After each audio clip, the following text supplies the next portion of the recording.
Hey YouTube, welcome back to another Lucky Man Survival video and Happy New Year. This is the first video we filmed of the new year. So it's 2024. Let's go into 2024 prepared for everything.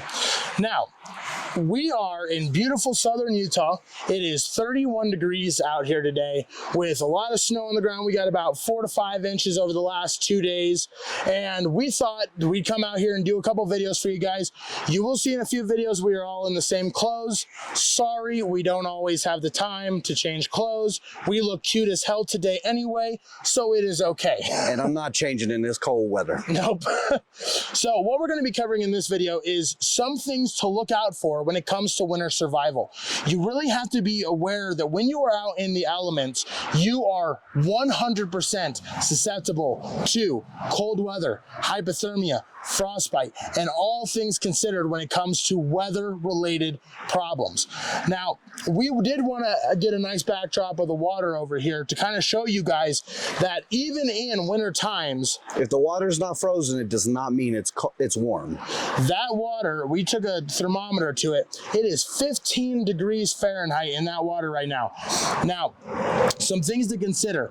You only need to be in water that is about 50 degrees Fahrenheit to cause hypothermia for a long period of time. Now, I know there's a lot of people on the internet nowadays that are doing cold plunges, but these are controlled environments where people are going into water where they're not going to drown, they're not going to get stuck under ice, they are able to keep themselves in a regulated situation. But as you can see behind us, we have flowing water. Now, this is a low little ravine that we're standing by, but in all of Utah and other places, we have heavy river flows, lakes, and other things like that. It is a popular thing in this state to go ice fishing, to be exact. So when we're talking about things like that, you really got to be aware of not only your surroundings, but understand that you are in a very, very vulnerable position when you're in the winter. You're at the mercy of Mother Nature and the elements. You have to be very careful. You have to watch out for stuff like a waterway in your way wherever you have to get to. You have to watch out for stuff like avalanches. There's a good possibility of avalanches even where we just are. Just behind us is a whole mountain covered in snow. And even to the sides of us, we're completely entrenched in a canyon right now. And it looks like this. Imagine what would happen if that snow all started to come down toward us. Now, one thing that we did, why we liked this spot, is where we are standing right now is solid ground. But 3 feet to us is where the water actually starts. And you can't tell. That's something we wanted to show you, is there are people that go, oh, this is a pretty place to go take pictures and whatever. You know, I'm pretty sure all the cars that are passing by are probably going, what are these guys doing? Well, what we're doing is we're showing you guys that when it comes to nature, you have to understand you're not really sure all the time of what it is doing. Where this water is flowing is where the heavy current is. That's why the water is broken up. But right out here, thin ice right here, and on top of that thin ice is snow. So you can't tell that there's water right there. And it's just flowing under the ice. Yeah, most people would see that and go, well, I can walk another 5-10 feet before I hit water. That's not the case. You hit this water, you're gonna get your feet wet. That is, in that temperature of water, frostbite can kick in so quickly. Now, another few things that we just want to add to it is when you're in a spot like this, a lot of people who know land navigation and a couple other things that we're going to talk about, when you're talking about land navigation, a lot of people know that the sun rises in the east and sets in the west. Now, the problem though is, now you can't see it, there's no sun. So your navigational skills are going to rely on actual technology like compasses and GPS like that. That is something that a lot of people don't really think about, is if we were to walk out here, now granted we are in our hometown, we know where we are, so we know how to get back to town and stuff like that. But for some people, if you're going out on a trail, you may go, well, let me keep the sun on my right shoulder and make sure that I'm following the actual path west or east or whatever you plan on doing. But as soon as those clouds pick up around you and you lose your significant trail path, if you don't have a way to navigate yourself that way, you are going to be in a heap of trouble. Yeah. So we wanted to take the time and mention just a good bit of things that you should watch out for, especially in the winter. We might do another one of these in the summer that goes over some dangers that can be during the hotter months. But since it's nice and cold outside and some people are thinking about maybe taking a nice little winter hike, we figured we'd take a time out of our day to tell you guys about the dangers that you can face when you are doing stuff like that. You have to understand, where we live, every single year we have people that get lost in the mountains due to weather conditions, maybe avalanches, maybe snow drops that people aren't aware of, falling down into canyons, injuring themselves, and getting stuck out in the elements. Now, some things that you can do to avoid that is, for one, always, if you're going into nature, keep a compass on you, keep a way to navigate yourself. Two is wear winter attire. Even though we're a little chilly right now, we could probably sit out here for hours and hours and hours without any actual effects on our bodies. We have proper winter boots on, we have proper clothing, proper layers, we have gloves, we have hats. I'm wearing my shemagh on me. So we have winter attire that is prepared for this kind of events that we're actually currently standing in. But for some people, they might just throw on a light jacket and go on a little trail hike, which is fine. But once you start to lose daylight, once you're in an area where you may have some problems, you're going to run into those issues. So some of the recommendations I have is, one, keeping yourself winter weatherized with your clothing. Two is, no matter where you go, if you're going into any form of nature, keep a way to start fire. That would be the difference between life and death in a situation like this. Even something as simple as a Zippo or a big lighter. Yes, that is a gigantic Zippo he is holding. And on our TikTok, we did post a couple little videos of him making fun of me because he's a jerk. A few things like that. Keeping a way to start fire, keeping a way to navigate, wearing winter attire. Another thing that I would recommend for a lot of people is, if you're going to go out into nature, make sure you have some sort of bag that has some supplies in it.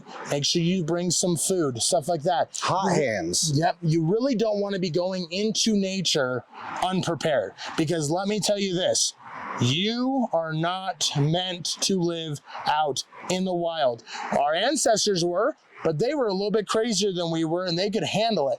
Most people complain about sitting in their car while it's warming up so they can defrost their windows. So if you're not prepared to deal with the actual temperature differences you're going to be dealing with, make sure you are prepared. Have a bag with hand warmers, food, fire, shelter, if you were going to go into situations like this. Yeah. So some of the things you should watch out for is, like we mentioned before, water, especially when it's winter and it's snowed recently, or if there's snow on the ground. Stay far away from the water if you can. We're even closer than you should be. But the beautiful thing is, we know that water only falls about 4 inches down. So worst case scenario, we fall, we get a little cold, and we laugh at ourselves. But for some people, that trail right here that you see in front of us, that goes up a mountain that leads to a lake. If you're on the lake and you're walking around on solid frozen over lakes, that's another thing. Now, granted, in this video, we're not going to show you a tutorial, but look up videos on how to rescue yourself from breaking through the ice. That is something that every person who lives in a winter climate should have the knowledge of. Exactly. It is very simple things to learn. It's not going to kill you to learn it, but it will save your life to learn. Absolutely. Now, another thing that we want to talk about is, as you can see, everything around us, even though it's snowed on, is wet. Being careful of not slipping and falling down. None of this can be in just regular life. Try to wear shoes that have more traction. Make sure that you're keeping yourself safe from falling down, hurting yourself. It's pretty dangerous. We're walking on rocks and stuff. We can't see really what's going on beneath us. But when it comes to snow is just small little pieces of ice that came together to collect. So it's all slippery here. Yeah. You need extra traction. Yeah. You need extra you need to be able to walk through it if you're planning on doing stuff like that. Even with the right gear, boots that are made for this, boots that aren't, you still won't have as much traction as you normally would. So you need to be careful of that stuff. Another thing we should talk about is possibility of avalanche, especially if you're in an area that looks like what we're in right now. If you're in a canyon or right at the base of a mountain and an avalanche starts, you're gonna be covered in snow. Now, it's very hard to outrun an avalanche, and it's impossible to practically impossible unless you're in a vehicle or on a set of skis and you're a world champion Olympian skier. Yeah. So a tip I have actually for if you find yourself in a situation where you've been completely covered in snow by an avalanche, and this is if you have not seriously injured yourself, is, it's weird to say, spit, watch where the spit falls, and dig the opposite direction that the spit goes. Because it gets hard to tell which way's up when you are covered and packed deep in some snow. So I'm going to go a little deeper into that. So what he's talking about is if you were covered and entrenched in snow, first you want to dig out in front of you, right where your mouth is, and get all the snow cleared off your face, probably about this far, a couple inches.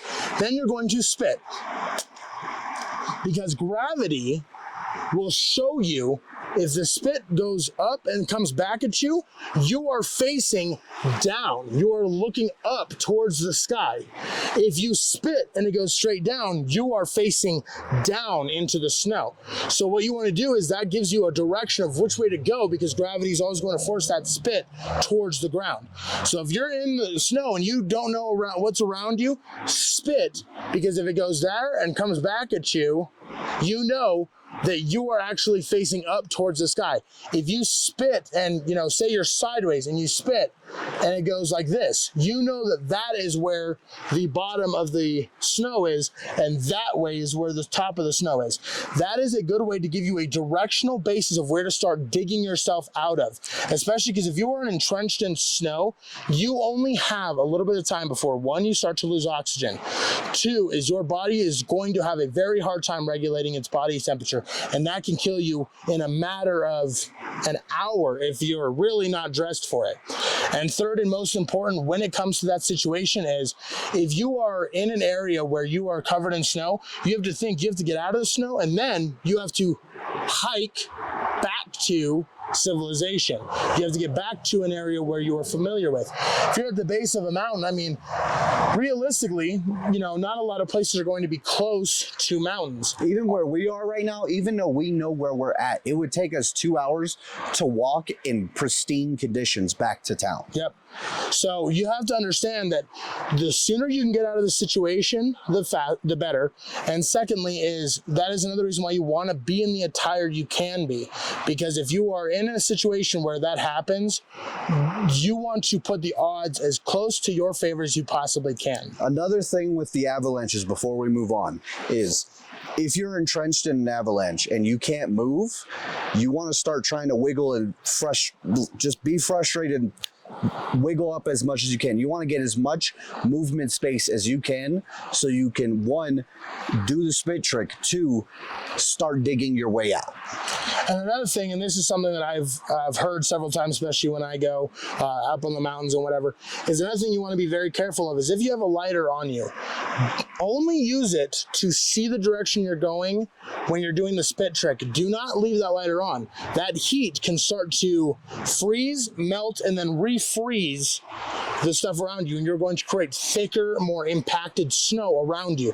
This is dangerous in certain situations because you're going to make the snow want to collapse in on you and hold its position. You won't be able to, with your bare hands, trying to break through solid snow is going to hurt you. It's going to be more difficult. Yeah.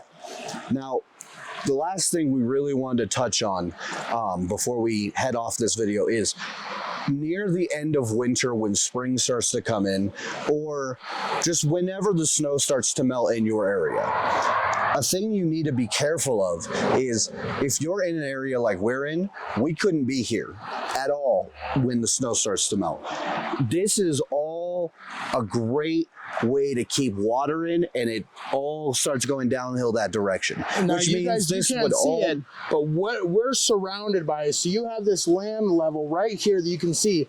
This gets touched by water every year. And then right in front of us, right where the camera is, there's an actual leveling trench as well right there that we had to walk down. And then behind that, there's another little hill. And behind that, there's a whole mountain. And behind us, there's a whole mountain there too. So when the snow melts, it's all just water, and it's going to go where gravity takes it. If we were standing here during that, we would be swept away very easily. Yeah, this waterway can get up to 10, 15 feet tall. So that's something you really want to be aware of is, try not to go on hikes and stuff at that time. If you are, try and go on hikes that are away from waterways, because getting swept up mountains, don't try to be in ravines or canyons, especially if you're in an area that snows during that time. If it's the middle of winter, like where it is now, January, that's different. This snow's probably not going to melt too fast and cause issues. But if there's still snow on the ground and it's getting to March, April, it can be a very dangerous situation to put yourself in. Now, one last little navigational tip I'm going to give you is water flows downriver. That's where the phrase comes from, downriver. So if you are up on a mountain and somehow you got turned around, you can almost always find yourself back to lower ground, which is going to be safer for getting away from predators. It's going to be a way to get closer to civilization, because usually there's not civilization up in the mountains so much. If there is, like we do live in a mountainous town, but you are always going to find land and you're going to find civilization at the bottom of those hills and those mountains. So if we actually, and this is actually fun, if we follow this river all the way down, it would lead us directly back to town. So if you are 100% going, I don't know where I am, I need to get back to civilization, I'm freezing to death, I'm hungry, and I'm going to die out here if I don't. If you can find a water source that is flowing downriver, you can, in fact, follow that. And it will either lead you to, 1, roads, 2, a city, or 3rd, which is kind of more our situation, is it is going to lead you to more greened areas. So even if you are very far away from civilization, you are going to lead to places that you might be able to find food, find not wet wood, things that might make it easier for you to survive if you had to continue on. Where we are, there's not a lot of green over in this area. Mostly what you'd use this wood and stuff for is to start a fire. It's good tinder, but not good to stay lit. So you're going to follow it down to more lively plants, which is another tip to help you get yourself a little bit more situated in a survival situation. All right, but that's all we wanted to bring up today.